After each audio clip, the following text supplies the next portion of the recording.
Hello and welcome to a modern video. Today we're going to be taking a look at an interesting deck list that I sort of stole from Mistaken, a very good Amulet player, which if you're a Modo grinder, you're very likely familiar with him. And it has a very interesting approach. So his list is going for no scape shift, and it's playing just a more streamlined deck list with 33 lands.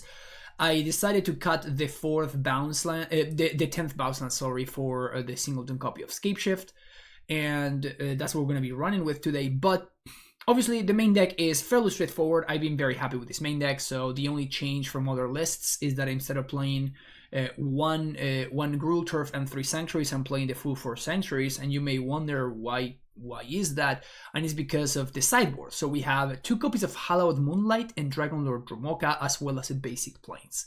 So let's try to think about this for a second. So Hallowed Moonlight, it's a very interesting card. When you look at it, it doesn't look particularly impressive until on the turn. If a creature would enter the battlefield and it wasn't cast, you exile it instead, you draw a card. Obviously, it's very good against a deck like Living End, for example. But then when you go down the list and you start thinking about the cards that this affect, Creativity, for example, cards like obviously something like Persist, tokens, if you're playing against the decks that's making tokens, if your opponent is trying to blink if they're doing ephemerate nonsense, same deal, a Collected Company. So Hallowed Moonlight does affect a bunch of decks and a bunch of cards in a way that it's weird for them to interact with, at the same time that draws a card, so you're not actually down a card in the interaction. Because of this, I am playing also a singleton copy of Windswept Heath in this slot where I would normally be playing a Crumbling Vestige. So that is definitely something that could be a deal breaker potentially, and kind of get me off of Scape Shift, because Vestige is very useful alongside Scape Shift. Sometimes being able to get a land. The same is true for Dryad, right? Like being able to haste without having to bounce a land, it can be a big deal. But I'm doing this for science more than anything else. The other white card is Dragonlord Dromoka. Dragonlord Dromoka has always been a card in consideration for the Murktide matchup. Obviously, it having 7 toughness is very important since it survives in Holy Heat. And then the effect is obviously very relevant. The fact that it cannot be countered, and this also, which is a big deal, it counts even if your opponent has a Blood Moon in play. So the way that the Murktide players can play around Blood Moon from the Primeval Titan gamers is with Blood Moon. They can play around Cavern of Souls, sorry.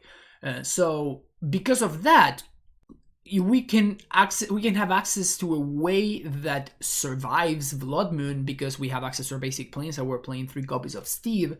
So we can actually cast a Dragonlord Dromoka under a Blood Moon without too much trouble, and we have a very impactful card that cannot get heated in a clean way, and it makes it so that we have a free reign over our turn. There's nothing our opponent can do to prevent us from doing whatever it is that we want to do. So definitely interested in trying it out. We'll see how it actually works out. The other spice that we got going on is 2 copies of Elder Gargaroth and 1 Kura the Boundless Sky.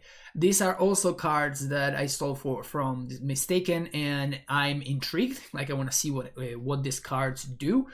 They seem a little bit medium to me, particularly because I would think that if you have a Gargaroth and you are accompanied with Relic of Progenitus or Unlicensed Hearse, or some way to make sure that you can guarantee that your opponents and Holy Hits are not going to be turned on, then I think that this card would make sense. Without that, though, it's a little bit strange, because it feels like we're just going to play a Gargaroth and then our opponent's going to hit it, and that's it. we got absolutely nothing out of the deal. So, I don't know. I'm interested to see how all of this stuff works out. I guess we'll figure out together. The same is true for Kura the Boundless Sky. It is nice that it can trade with a Murktide regardless of size. I think that's my favorite part about this card. And then the effect can allow us to get a Boseiju or something like that if that's what we're interested in. Get Tolere West, get Valakut if we have a Dryad in play. So it has some play to it. And it's interesting enough for me to want to give it a shot. I made a couple of changes from the list that Mistaken had, which was playing no Engineer Explosives. I think Explosive is just a little bit too good to play, particularly with the new uptick in Rhinos. There's like the UR Rhinos deck, the 5-color Rhinos deck has been seen in a lot of play, so having access to Engineer Explosives seems pretty good. But besides that, it's pretty much very close to what Mistaken has been doing with my own spin on it. So we'll see how this works out. Looking forward to trying out all of these. I don't even know if I'm going to have enough space in the thumbnail to put all of these spicy cards that we're going to be trying out. So we'll see if it works out. If you enjoyed the content, make sure you hit that like and subscribe button, and I will see you for round number 1. Okay, so what do we have here? A very interesting hand, actually. So we can go turn 1 Saga, turn 2 either second Saga or Valakut. I think I'm going to keep this hand. Seems a little bit strange, but I think it's got potential to do some busted stuff.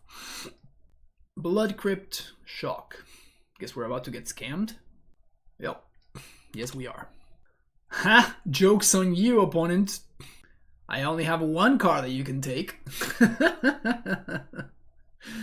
So this is actually just a 3-for-1. Just a 3-for-1.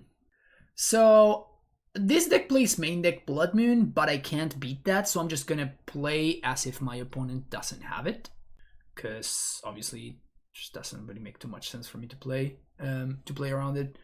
I think I'm gonna go for play out the Saga here. I'm just gonna go turn 1 Saga, turn 2 Saga straight up.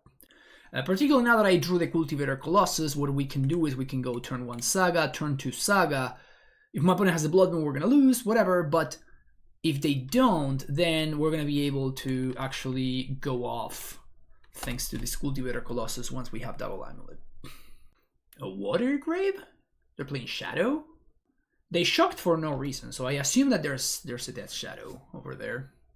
Somewhere over there. Okay, so this turn we're gonna be able to make a Construct. So let's float a mana here. We're just gonna find an Amulet. I think we're just gonna play out the Valakut. It means that my opponent is gonna be able to. I'm not gonna be able to play my Colossus with Counterspell, with Cavern, sorry. But like I don't think my opponent's gonna have actual Counterspell, right? Like they may have something like Drown the Lock, but I don't really care about that because this is freaking 7 drop. So I don't think that Drown the Lock's gonna do too much. The good thing is that they probably don't have Blood Moon, right? They could have Call Against Command. They could certainly have Call Against Command. Looks like they don't. Bolt my token. You got it, champ. You got it. Alright, let's see what they got here. Hardcast Grief. So they have to take the Primeval Titan, because otherwise they lose. And I technically cannot kill this Cultivator. I cannot cast this Cultivator Colossus unless I draw something. So they do take the correct card. And I guess I technically cannot cast this Colossus, but I'm not dead next turn. So maybe I can. If I draw a Susa or Dryad, we win. That's not it though. I still think that it's correct for me to just get a second Amulet here. And I'm just gonna play Cavern on Beast and say go. So we still need to draw something here. But we are going to 1 unless they have like a Dash Monkey or like a Lightning Bolt. Kind of weird how my opponent bolted the token for no reason. So we need to draw Steve or... well, that doesn't do anything. Oh, that does do something. Never mind. Okay, so if we draw Primetime, we win. That would have been enough. That would have actually been enough to go off with the Cultivator. Alright. Grief number 3 did it. Opponent splashing blue, which is very interesting to me. I think I definitely won Endurances in this matchup. Won the basic planes. I think Racer's fine. Steve is fine. I don't think I care for Scape Shift. Don't think I care for Cultivator. I wonder if I want like Dromoka and stuff. Do I want Hallowed Moonlight? I don't think so. I think I'd rather have Dismember. So the issue with Hallowed Moonlight versus Scam is that they are actually casting, like if they're hard casting their stuff, then Like, evoking actually does count as casting, which is weird. I think I like Gargaroth, though. Kura, not so much. So, let's cut 1 Summoner's Pact. I want to cut at least 2 Ursa Saga.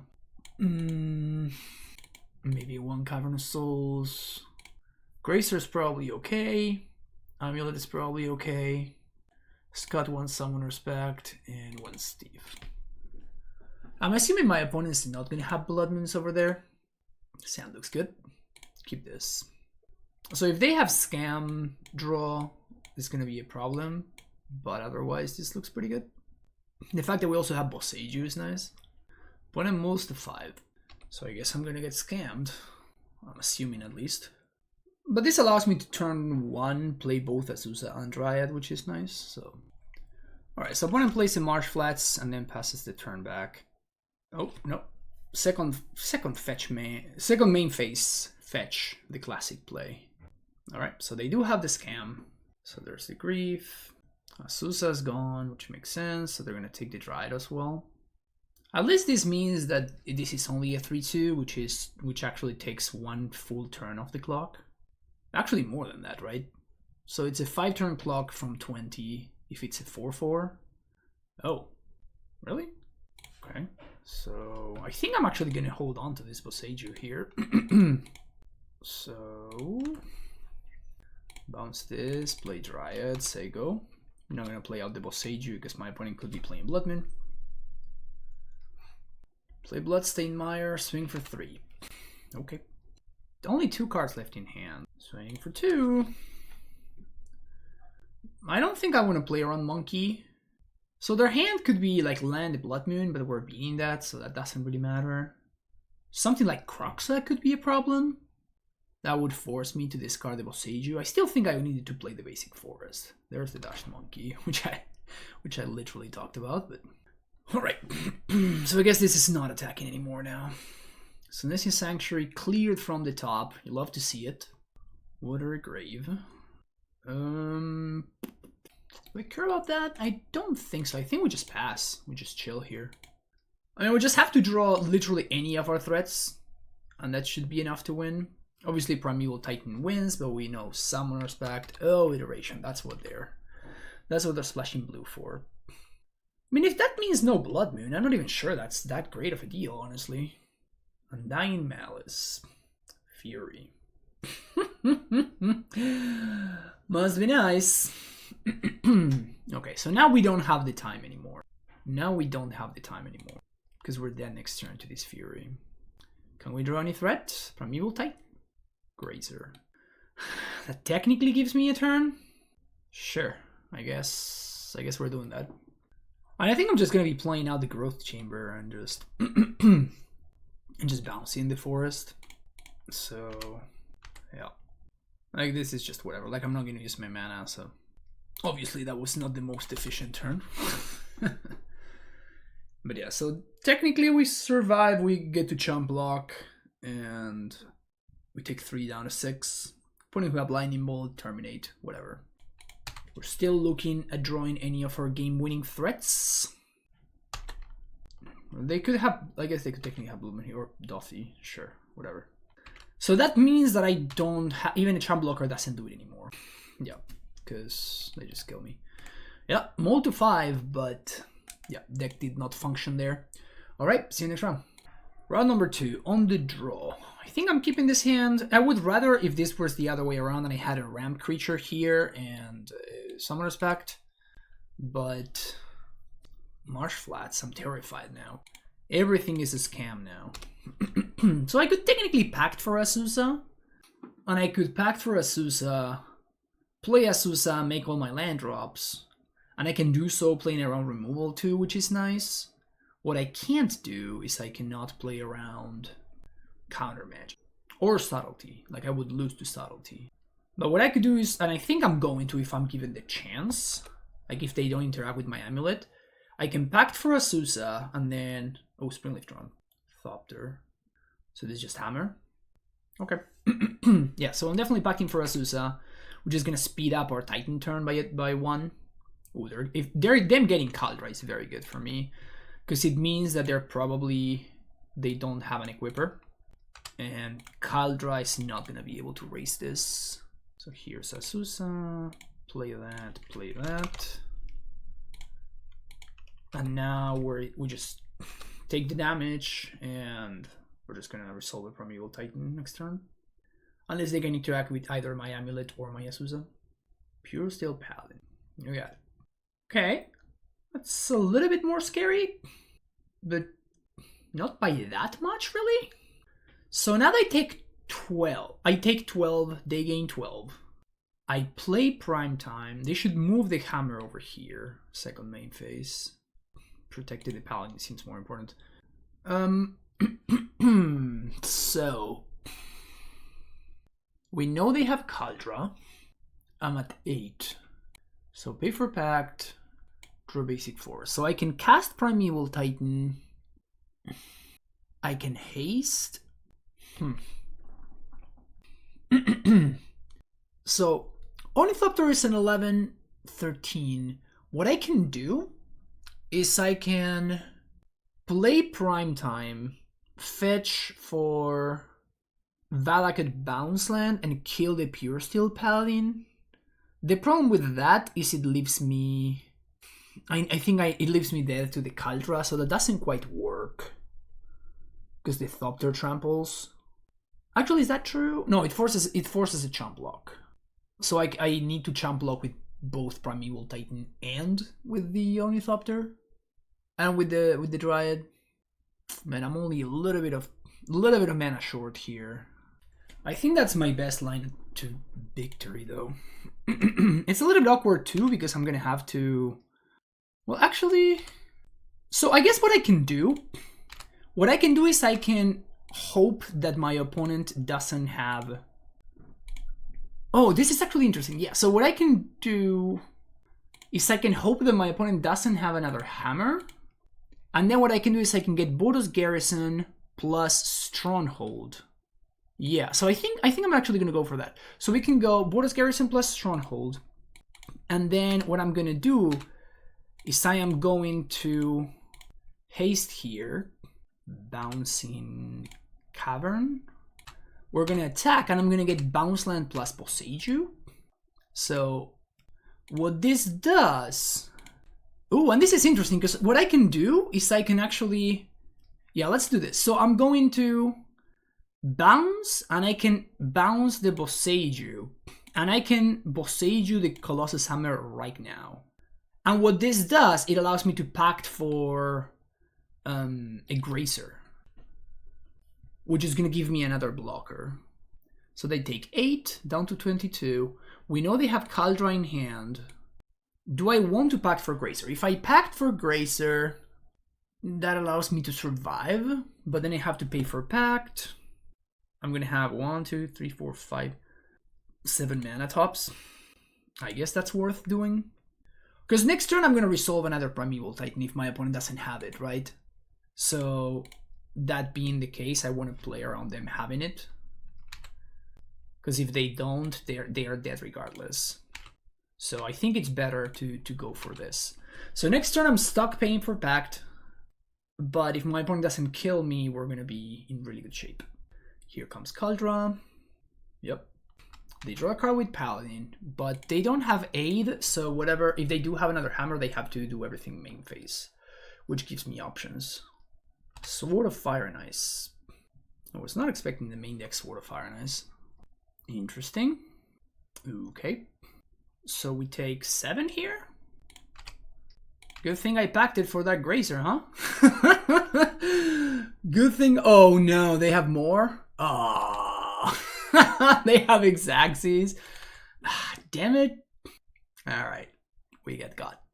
We died to the to the sword trigger. That's pretty brutal. Alright, so Force of Vigors are nice. Boseiju is nice.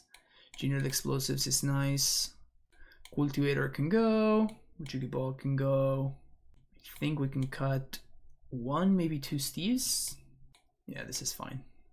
Could see cut in a Cavern, I guess. They showed me blue, but I don't think they're going to be bringing in Mana Leak. Mana Leak seems pretty bad. Does this matter? No, not really. Yeah, these cards don't really matter. Dismember is always tempting. I don't think that this is what the matchup really hinges on. Okay, so we're on the play. This hand looks good. Keep it. So we can go turn 1, Cavern, turn 2. I mean, the only bad thing about this hand is that we drew our Boros Garrison, but it is what it is. So we're gonna go turn 1, Cavern on Beast, and play Amulet, and then we can just hold up Boseiju, which is nice. On Beast, and play Amulet, Sego. Okay, Marsh Flats, fetch. Basic Plains and Cigar the Sade. It's pretty scary. I think I want to go Sanctuary instead of playing the basic Forest. The reason for this is my opponent's going to be playing stuff like... what's the name of the card? They're going to be playing things like Prismatic Ending and March of Other Worldlight, so I'm not 100% sure whether my Amulet's going to survive or not. What I would really like to draw is an Azusa. Azusa or Dryad are my best draws. Bounce Cavern, Sego. Inkmoth is a little bit scary. Inkmoth is definitely quite scary. Well, that's interesting. So I guess we're gonna play basic Forest and play second Amulet and Sego. Alright. So now we do win next turn. Again, a little bit awkward that we did draw a Boros Garrison, but okay. Stoneforge Mystic. They did shock there. Okay. So now we are doing a lot of mana. I guess we're not gonna be able to haste, huh?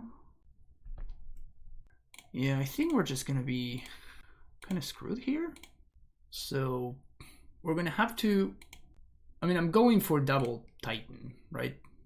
But we don't have Gruul Turf, so I can't haste that way. What I can do... Oh, I messed it up, actually. What I could have done is I could have left double white floating if I had... No, actually I couldn't, because I played the white last turn. So actually I couldn't do that. So we're going to bounce here. So I guess we're only going to be able to haste one of the Primeval Titans. Summoner's Pact. Summoner's Pact for prime time. Yeah, because I'm going to need the bounce land to get the T-West back to my hand, so there's no Dryad line here that can get me out of this mess. Because I need the T-West and the bounce land. I'm still going to get a third prime time, like it's just... Obviously having more 6/6s in play is good for me. And at this point they could only have... one white, I guess. So... they can't really stop me with Path from Boseiju in them if I want to. So I don't think I'm gonna lose. And even if they Path the prime time that I haste, it's not that big of a deal. Like I just win on the following turn, I can easily pay for both my pacts. So I guess what I should have done, and this was the mistake, what I should have done is I started the turn with basic Forest, Celestial Sanctuary in play. So what I should have done is I should have played Boros Garrison, and I should have floated the mana from Garrison, and I should have paid for the Amulet with the white mana from the Sanctuary and leave the other green floating. That would have allowed me to have Boros Garrison in play so I could Vesuvite. So that was my mistake. Got a little bit too hasty over there. Okay, transmute. Gonna transmute for another Primeval Titan. Summoner's Pact. Why is my opponent not F16 over there? And now we're just gonna get, I guess we're just gonna get Valakut plus Stronghold. A little bit awkward, but it is what it is. Have to pay for my mistake. I have to pay for my mistake. And I guess I can get Bounce Land plus another Boseiju from the attack trigger, meaning that I can blow up two things. Playing around something that could get me, like a Blacksmith Skill or whatever. Alternatively, they can Path me, but they don't have it in them. Opponent finally learned about the existence of the F6 button, looks like. So we're gonna do Boseiju, Celestial Sanctuary. So basically what I'm gonna do here is I'm just gonna blow up the Sigarda Sade. It means that if my opponent wants to suit up the Stoneforge Mystic, they can. But then I still have the other Boseiju. Imagine my opponent's gonna... Oh, the blacksmith skill? Okay, that's fine. This means they don't go up 1 mana, right? Maybe I should have Boseiju this again. Because now I lose to double hammer. Yeah, I should have probably just Boseiju that again. Oh, actually I can just Boseiju this, so I guess I just lose to second blacksmith skill. So if they have another skill, we lose. We beat Pierce. Okay, no second skill. But this beats double hammer, right? So that's nicer. Okay, pack number 1. 1, 2, 3, 4. Yes. Pack number 2. 1, 2, 3, 4. Yes. Sousa. Sure, I guess. Play that, float. And I guess I'm gonna bounce this. Okay. Swing. Opponent's super dead. Yep. So just gonna stack my triggers and smash my opponent's face. Yes. Good Valakut. Ursa Saga. I guess it doesn't matter. Opponent is not in the business of conceding games that they've already lost. Maybe they have Fog? Should they be playing around Fog? Holiday? Maybe they've been sandbagging that Holiday all game. No, opponent. Just F6, man. just F6, Jesus. Or whatever. Nothing matters. Nothing matters. Now, they finally found the concede button. Good for them. Alright, game 3. Do I want to change anything? I don't think so. Big Gargs having reach is somewhat interesting. 5 mana is so much, though. Maybe I can... No, they're not going to have that much removal, so Escape Shift is actually somewhat likely to work out with my Dryad, so... I think I'm going to opt towards keeping the shift in instead of something like another Gargaroth. Yep, this is a hand that I'm keeping every single time, and some amount of time is going to punish me. So the interesting thing here is... Oh, okay. So what I can do is I can just play Grazer on 1, which is pretty interesting. So we can go Cavern on Beast, gives me a blocker, doesn't let my opponent draw a card, allows me to develop my mana. Next turn I can play Amulet, pay for Sentinel tax. I'm gonna have so much mana. Hushbringer is interesting. So I think we're just going Cavern on Giant. And I'm just gonna go for Dryad here. Because I already know that I have the Valakut in play, and I know that I have the Amulet, we can sandbag the Amulet for a little bit. Give myself a little time. That's a drum. That's a Shadow Spear. None of those are Sigarda Sade. Block, thank you very much. Steve is not the worst, actually. So let's play Amulet. Let's pay for Sentinel tax. And we're just gonna play Asusa, Dryad, and Steve this turn. So Asusa, Dryad, and Steve. And I'm gonna crack Steve immediately. The reason being that my opponent could have Beating Needle. And if they do, it's kind of devastating because it sets me back like a full turn to be able to start triggering Valakut. I think my opponent just kept a hand thinking, oh, Hushbringer is so good against Amulet, and the truth is that it's actually not that good. Like, it's okay. Like, if you have it in your sideboard, you bring it in every time. But I don't think that it's a card that, you know, it's in your opening hand, you're just like, oh yeah, we're looking great here. I mean, it's not that good. I will block, thank you very much. Can we find any land? No. So if this were Mistaken's list and this were a bounce land, we would be winning here.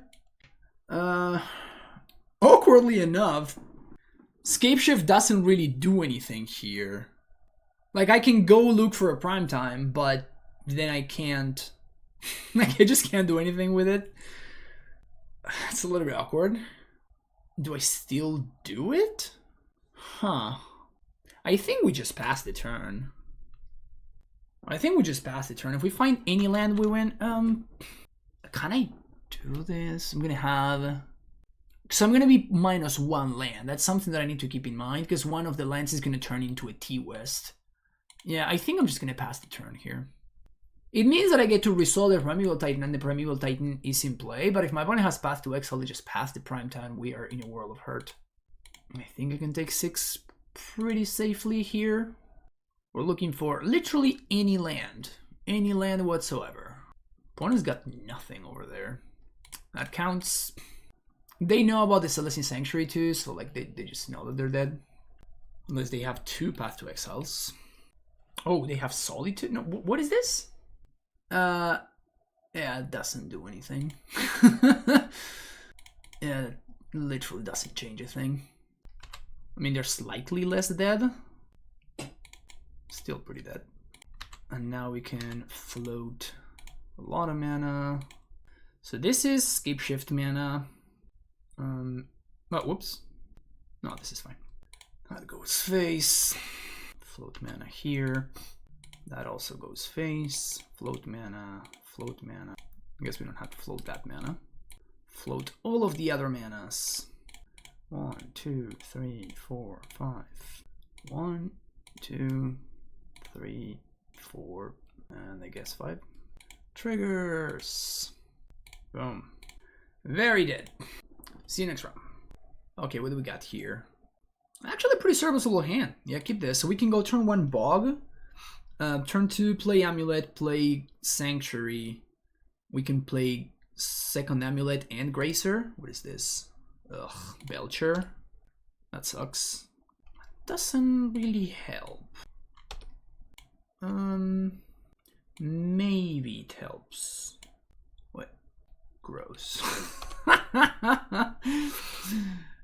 Gross. I think I'm about to get Blood Moon, aren't I? Totally about to get Blood Moon here. Oh, Field of Ruined.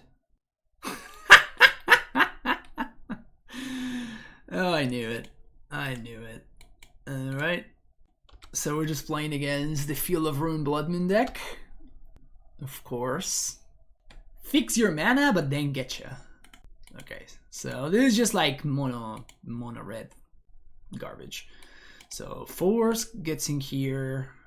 I think I like both of these. Also Endurance feels like it lines up pretty well against what they're doing. Do I care about the white cards? I don't think so. Saga can go. Cultivator goes. 1 Summoner's Pact. These mid-range cards look very, very good against them. So cut another pact. Maybe cut Expedition Map. Expedition Map can find my basics though. I think I'm just gonna be playing mono green mid-range. I think that's my strat. Oh, I should have cut Escape Shift.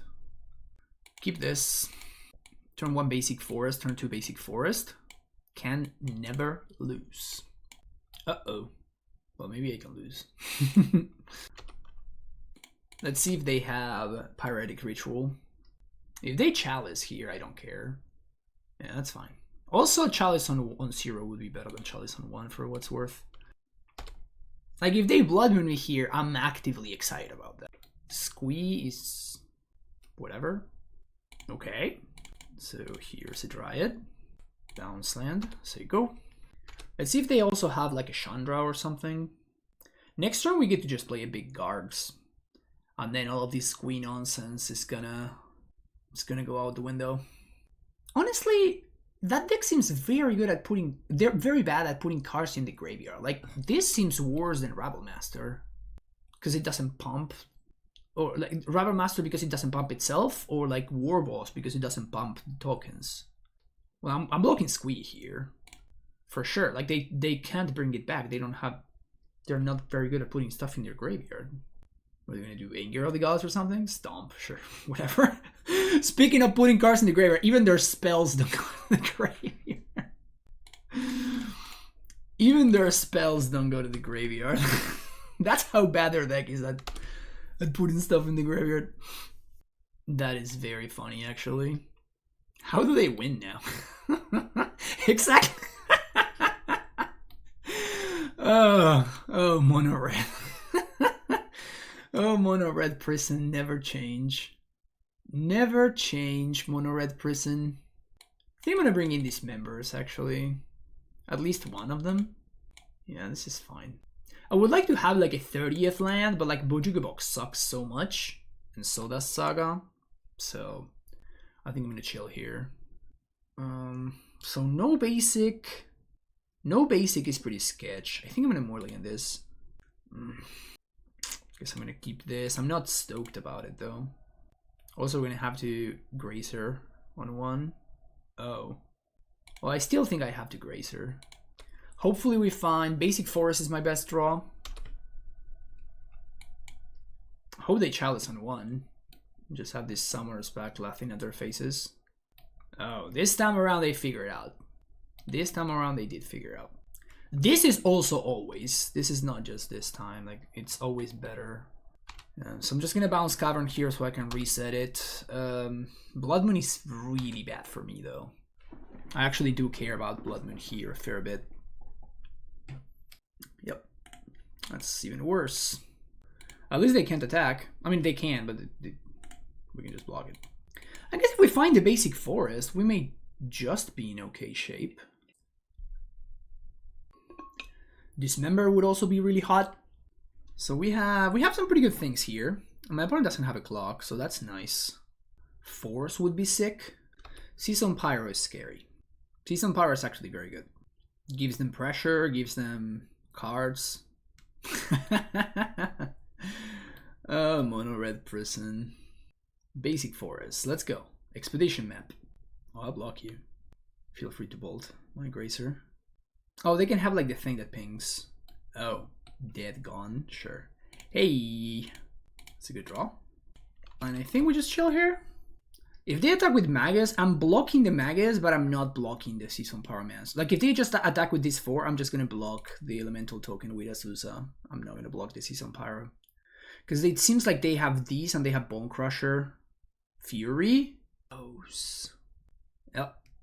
That'll do. That'll do. That's funny. So, what can we do here? Is there anything that we can draw? So we take 6, 7, 8, 9, down to 7. Then next turn we get to chomp the Fury.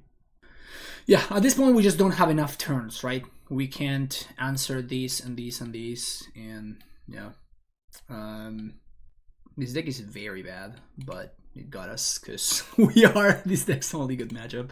See you next round. Alright, baby, can we get there? This seems like a hand that can get there on turn 3, so I like that. So we're gonna go turn 1 Boseiju Amulet, turn 2 Dryad into Amulet, and then on turn 3, I think we have enough, if I'm not mistaken. We have enough to... I've not done the math just yet, but I think that we should have enough. Yeah, we have enough. Spell Pierce? If they have Spell Pierce, then we don't. Okay.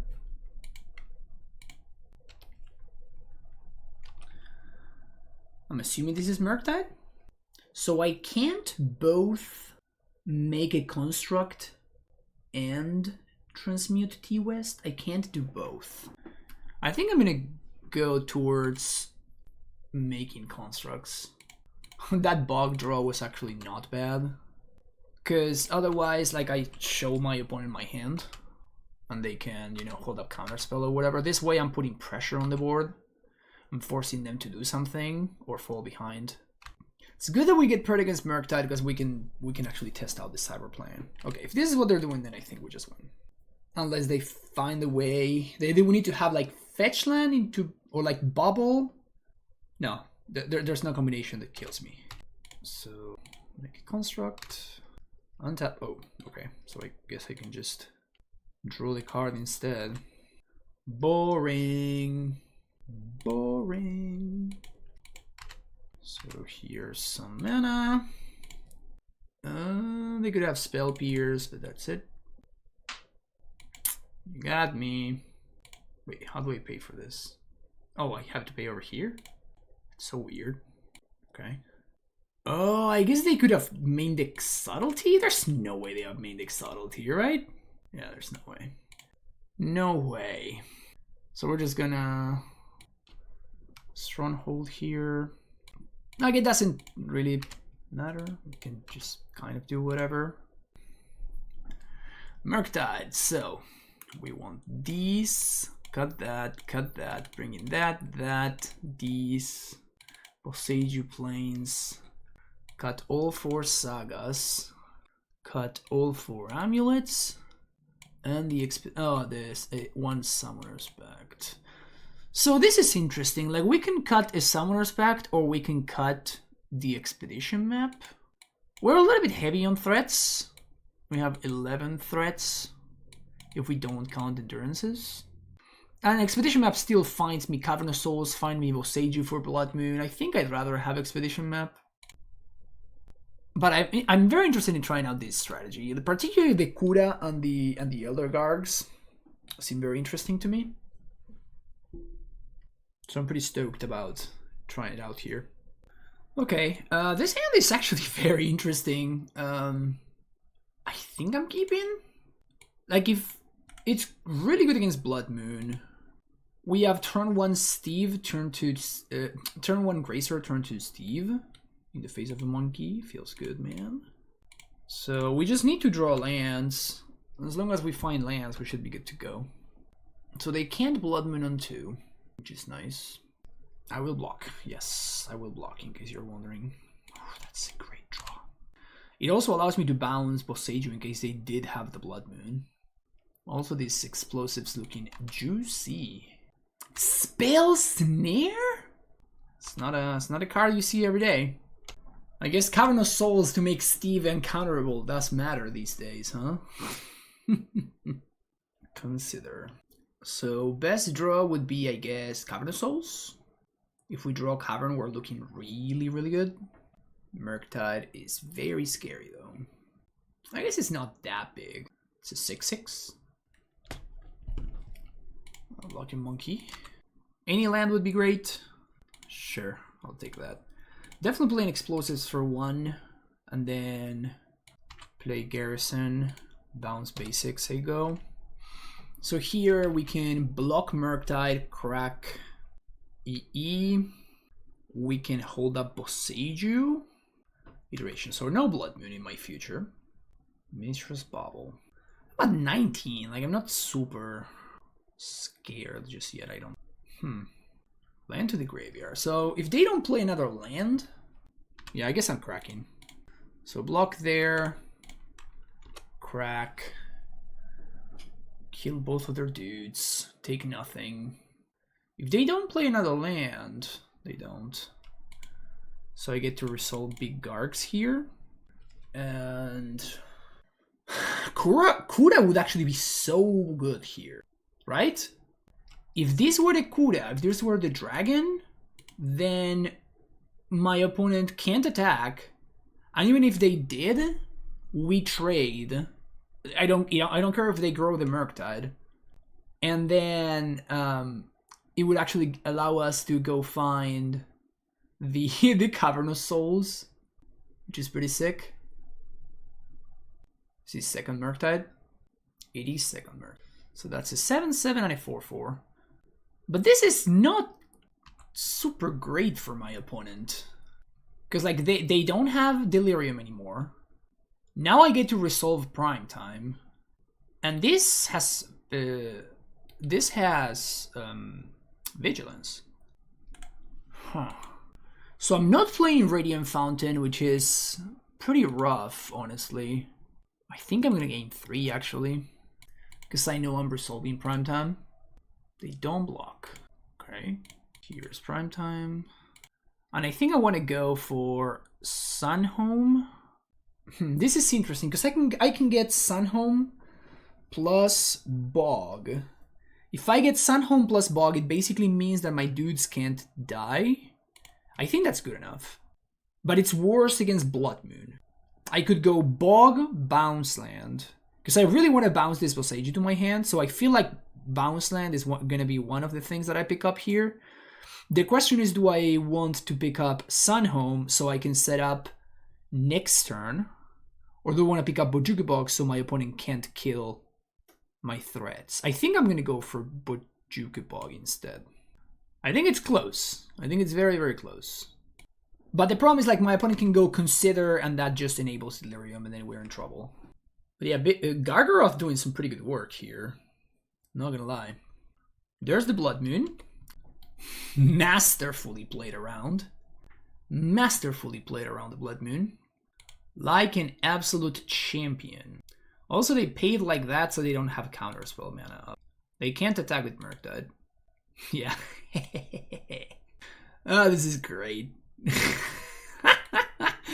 Ah, this is so good. I love this. So now we can dismember their thing, and there's nothing they can do about it. This is sick. I think I wanna gain 3. Yeah, let's gain 3. So now we find Basic Forest and I guess Stronghold. Setting up for next turn. And the nice thing here, I don't need to do anything. I wonder if they're gonna double block here. Remember that? Nothing you can do about it, because you blood mooned yourself out of counterspell, so there's that. That was kind of sick. To be fair, my opponent did not have the heat in the turn that they should have. Otherwise, things would have gone pretty badly for us. But that did not look bad. That did not look bad. We pretty convincingly beat Murktide. See you for the last round. Alright, last round versus Hugo Freitas. I think I'm going to keep this hand. Because I think Hugo has been playing Leaving End. And this hand has the anti-Leaving End trick. So, it's pretty good. Yeah. So what's gonna happen here is I'm gonna play a bounce land. Even though I drew the Amulet, I think that this is actually the stronger play here. We're just gonna go to discard, and I'm gonna discard this Cultivator Colossus. So if they're leaving at me, we just we just do a lot of things.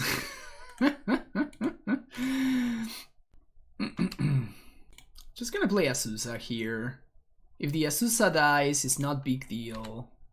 And if it doesn't die, it's good for me. So I don't think Hugo has that much time.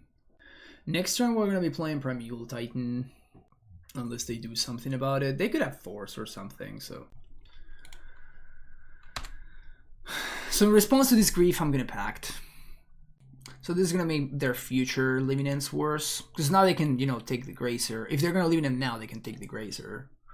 And my Cultivator is not gonna be as good because he only have 1 land. So that's maybe an argument for like not going for the Azusa line. The thing is that if they don't have grief, I can't do this, right? And it's actually worse for me. So I guess they could have Subtlety here. If they have main deck Subtlety, that's bad for me. But this does force their hand. Pretty significant way. So that resolves. And I'm not gonna go for haste, I don't think. Because I may get blown out. So we're gonna get Valakut plus Bojugi, I think. So this forces the hand. Yeah. So this forces the hand. If he wants to actually Leaving End here, then I get to resolve Dryad. And I get back Cultivator, so we did the trick and it worked out. So we're gonna go for Hallowed Moonlight, the sick tech. And a couple of copies of Endurance, of course. I don't think Scape Shift is great here. Steve actually pretty great against Living End. Hilariously good. Cut a couple of Sagas and maybe a Grazer. 1 Grazer. That was fun. that was a fun little match, fun little game.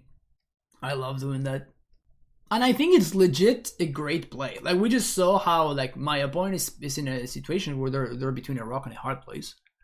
If they did have, I guess that my opponent could have played around it if they wait for me to play the bounce land and then they they actually go for the Violent Outburst at that specific point. But I think my opponent just did not have the outburst. I think that if they did, they had a Shardless Agent, and they didn't want to do it main phase, which is understandable. But I think that they don't have outburst, because my opponent is a very, very good player. They would have not missed that. This hand is very interesting. I think I keep it. It's not great versus Grief. That's the problem that it has. But as long as we can dodge Grief, this hand's pretty solid. Is there anything we're Boseiju? Not really. But I definitely want to try to resolve these on turn 1. So let's Cavern on Shaman, I guess. Could have Force, Foundation Breaker. I don't think that's a super big deal. Still want to dodge Grief. There's the Foundation Breaker. Okay, that's not really that big of a deal, really. Play Boseiju. Uncounterable Steve. So now if they Grief, well, I guess I can't. They're just gonna take the pact because I can't pact. Never mind. Next turn I can though. Okay, great. So do I need the mana? Yes, so I can hardcast Endurance. I think I'm just gonna copy my opponent's Breeding Pool here. So now I can pay for pact, and I can just Endurance. In fact, I can do a sick play. I can do an absolutely sick play. I can pact for Endurance, and then Endurance pitch my other Summoner's Pact. And what that would do is it forces my opponent to take one of my 2 Primeval Titans. That's kind of nice. Can play Dryad, but if I do, then I can't. I mean, I'm thinking about pitch. I'm thinking about pitching to Endurance anyway, so I might as well play the Dryad. Wonder if opponent was thinking about Subtlety in there. Okay, pass the turn. Violent Outburst. So I can only pay for 1 pact, so I'm just gonna pact once. They could have Subtlety, which would be very bad for me. Probably do, yeah. Unfortunately, I couldn't pact for both. So I think that means that I'm dead now, because it's gonna be too much power. Is that actually lethal? I think so, right? Yeah, that's very much lethal. All right, game 3. Don't think we want to change anything. Seems good to me. Hallowed Moonlight seems really, really hard to cast, though.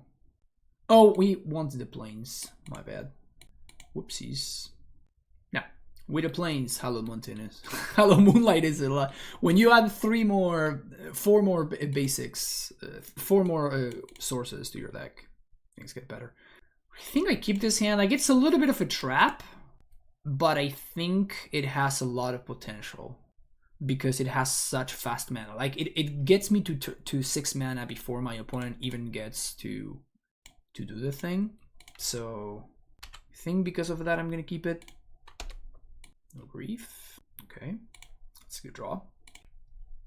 So here's Azusa, and what's there? So attack with Gracer, of course. Of course, the right play. Okay. I mean, if they do have the Subtlety, this really, really sucks, but like, this is just force a negation. Okay. I think that's fine. But just it's just too good a spot to pass up, right? They could still have the Subtlety though, which would be pretty bad for us, but it is what it is. So this is 7, 8, 9, 10, 11. Huh. Am I supposed to just jam this Primeval Titan here? I resolve Primeval Titan. I supposedly get Bojuka Bog and something else, probably a Tolaria West. With those triggers on the stack, my opponent leaving ends, blows up my stuff. I think I'm supposed to pass the turn here. And I'm supposed to Endurance, upkeep, and step, like whatever, whenever I can. Also, I should have attacked there for sure. That was just a mistake. They don't cycle. Interesting. Okay, so I'm going to Endurance here, targeting them. So they can now do the thing, but then I do the thing. Oh, they could have, I guess they could have, what's his name, right? They could have Subtlety. But I don't take lethal, but I basically get time walked. Also, I probably should have played out Boseiju. So we drew Tolera West. So I definitely want a blue source. And I guess I want Boros Garrison. Yeah. And we're gonna bounce this, and bounce the basic forest, and then be out that, pass the turn. So now they can't attack. I mean, they can attack for 11. Which is fine. Then we attack ourselves. We get more triggers. Yeah, I think we just transmute. For Summoner's Pact. Impact. I think we go for Dryad. Because if this resolves, we just win. They hardcast Subtlety, which means they have lethal on board. And I have no way to stop it. Because if I block here, we still take lethal. Yeah. I don't think there was anything I could have done this game. We were pretty helpless. I think my opponent played it very well, and they used their cards when they mattered, which is the problem with Livinant. When you have a really good player, it's really easy for them to play around hate. I still think my play was correct. I think that forcing the hand and then hoping that we get there was the right line. It obviously did not work out, but yeah. All right. Also, I really want Radiant Fountain in the 75. I really do. All right, wrapping things up. This kind of felt like the best thing that we were doing. I wonder if there's a way to build a sideboard like without any of these clunky white cards and just and without the clunky blue cards either, right? Like without the Grixis, and just go for just Kura Gargaroth sideboard or something and try to do that against Murktide. It's definitely interesting. Like I could see trying that out. As far as Hallowed Moonlight, I get it. I don't think it seems worth it. Like, I wonder if it's just better to, you know, splash blue, which is easier because we have more natural blue sources already, and then just go ahead and play counter magic instead, like to play either, you know, spell pierces or whatever. So, yeah, I'm not super into this. Like, this card did not make too much sense to me. Like, it did not excite me at all. And it seemed just kind of clunky. Like, I never... Even in the matchups where it's good, like you still have to draw it and like you still have to line it up. And if those matchups are something like Livinant, then you know you have to hope that your opponent does not have the force. If the matchup is instead something like creativity, you need to hope that your opponent does not have the fairy. So like there's so many ifs, right? Like if my opponent does not have X, Y, and Z, then this is fine. And that kind of thing, it's okay when you have a deck built around that. Like, for example, Murktide could play a card like Hallowed Moonlight and be much more well-suited to set up a situation where it works. First of all, because it cantrips to find it, and also because it plays counter magic, so you can actually really make sure that your Haymaker is good whenever it matters. Here, that's just not the case whatsoever. The only access that we have is the fact that this has nothing to do with our game plan, so it's less likely for our opponents to be ready for it. So I could see this if you're trying to get people, like if you're trying to get people, basically. And I think that as soon as people know that this is an option, they will stop. It will stop being good. Like it's just easy to play around, and it's easy to maneuver to situations where it doesn't matter. But I have to say, I was kind of digging the Gargaroth Kura. Like we are in a situation where, you know, we beat Blood Moon the times that it was in play, where we had Gargaroth, like the card just sort of beat Blood Moon by itself, and then Kura seems to line up pretty well against Murktide specifically. So definitely interesting. I like trying new cards in the Amulet shell. So Hopefully you enjoyed the video. If you did, make sure you hit the like and subscribe like and subscribe button. Leave a comment below. And if you're interested in supporting the channel, you can do so by, through Patreon, by getting coaching sessions, or even by doing something like donations, which you can find all the information you need for in the description of the video down below. Thank you so much for watching. I'll see you in the next video. Take care and bye-bye, folks.